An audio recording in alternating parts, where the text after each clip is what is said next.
the rebel engineer. Elon Musk isn't just building rockets. He's reshaping the destiny of humanity. He's redefining what it means to win in the 21st century. You can admire him. You can despise him.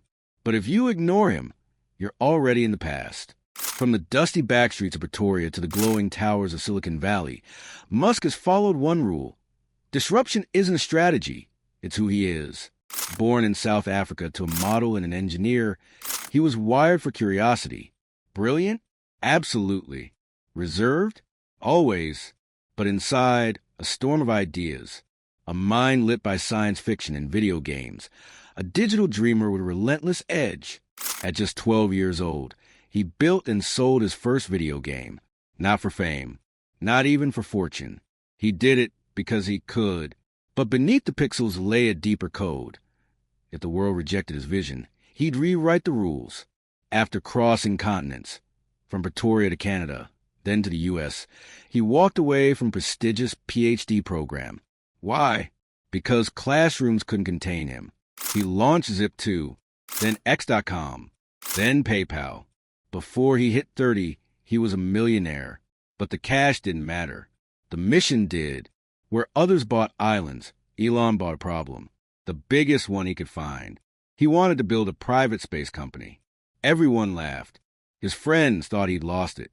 His heroes warned him he'd crash. NASA didn't even bother to respond.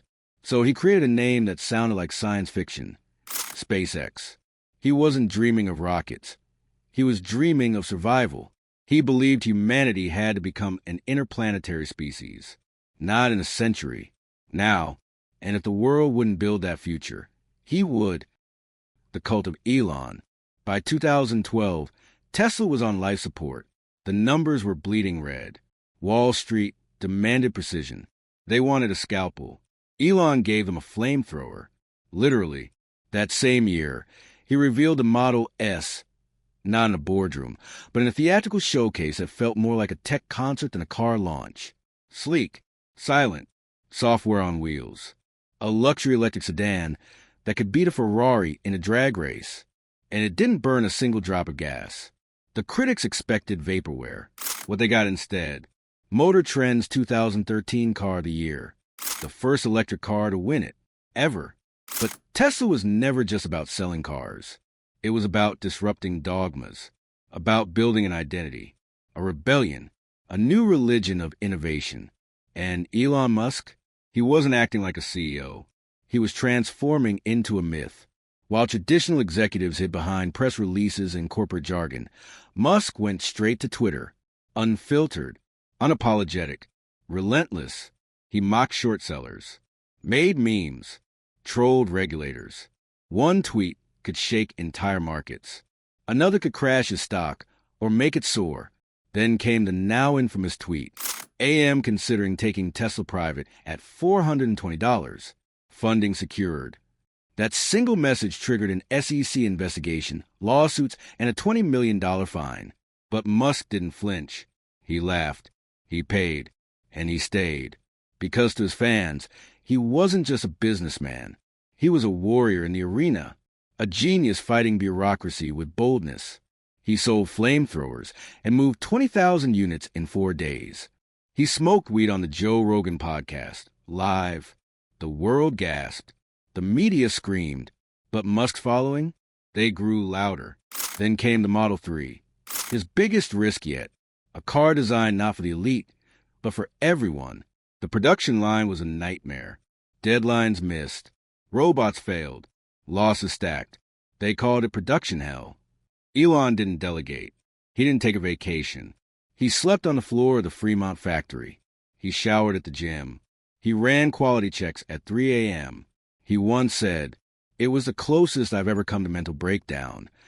But he didn't stop. And Tesla didn't die. It roared to life. The Model 3 became the best-selling electric car in the world. And Tesla?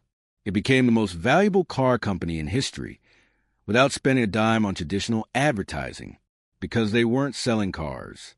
They were selling Elon, from rockets to robots, from underground tunnels to brain chips. He wasn't just launching startups. He was launching myths, a modern-day Prometheus. empire of risk. Elon Musk didn't lift his foot off the gas. He hit the throttle harder. Where most would rest, he escalated. Where others diversified, he multiplied risk. He built factories the size of cities Berlin, Texas, Shanghai. Not years from now. Now. Not eventually. Immediately. While critics debated feasibility, Elon deployed armies of machines. Gigapress machines. Thousands of robots. He wanted to manufacture not just cars, but time itself. And above them, satellites. Thousands of them. Starlink wasn't a project. It was a planetary grid. A web of orbiting lasers to blanket the Earth in internet, especially the forgotten places. Afghanistan, Ukraine, the Amazon. He was connecting the world, not with wires, but with rockets. And beneath it all, tunnels. The Boring Company was more than a meme. It was Elon's answer to urban gridlock. If you can't fly above traffic, drill through it. But even that wasn't enough. He turned his gaze inward toward the human brain. Neuralink, a coin-sized chip implanted in your skull, reading your thoughts, curing paralysis, bridging humans and AI. Science fiction? Maybe. But for Elon, fiction is just a blueprint for tomorrow. At SpaceX, rockets still exploded, but now they called it testing. And every failure came with applause because it meant they were pushing the edge. If you're not failing, you're not innovating, he said. And he lived it. Falcon 9 boosters landed themselves. Starship became the largest rocket ever built. And NASA didn't just call anymore, they partnered. Tesla soared. SpaceX ascended. Neuralink progressed. And somewhere in the noise, Elon Musk became the richest man on Earth. But the money? It was never the finish line. It was just fuel. Because Elon wasn't chasing wealth. He was chasing a future where humans don't go extinct. A future where we're multiplanetary. Where our survival doesn't depend on a single blue dot. Mars wasn't a dream. It was a deadline. And every company, Tesla, SpaceX, Neuralink, Starlink, was just a puzzle piece, a stepping stone, a strategy to reroute the trajectory of civilization. Some say he's a genius.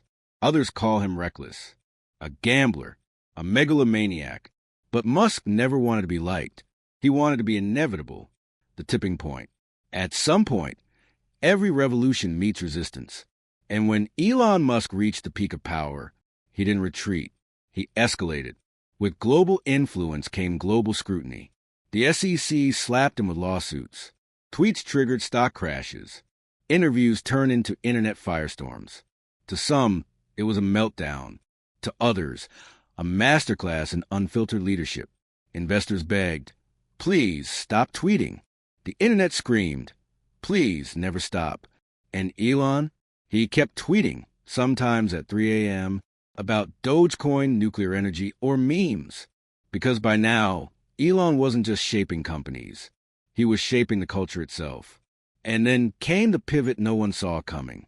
In late 2022, he bought the platform where he broke all the rules. Twitter, not shares, the whole company.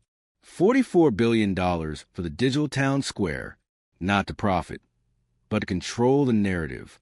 He fired half the staff, reinstated ban accounts, changed the algorithm, removed the safety rails. Trust, he alienated allies, confused markets, sparked boycotts. Advertisers pulled out, lawsuits rolled in, and the platform he claimed he would fix now burned under his own flamethrower. But maybe that was the point. Elon never tried to fit in. He tried to break the mold, to reinvent the rules, even if it meant playing villain in his own story. And whether you see him as reckless or revolutionary, one thing was clear.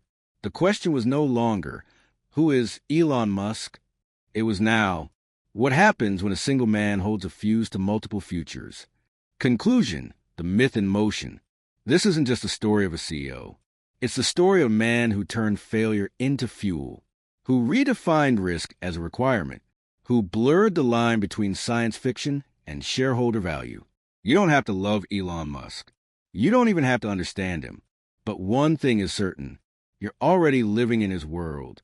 Want more? This was episode 1 of our deep dive into the world shakers of our time. From the myth to the man, from Mars to megabytes, Elon Musk is just the start.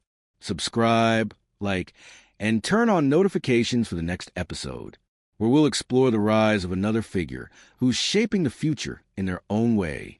Because in the world of power, progress, and provocation, the story never sleeps.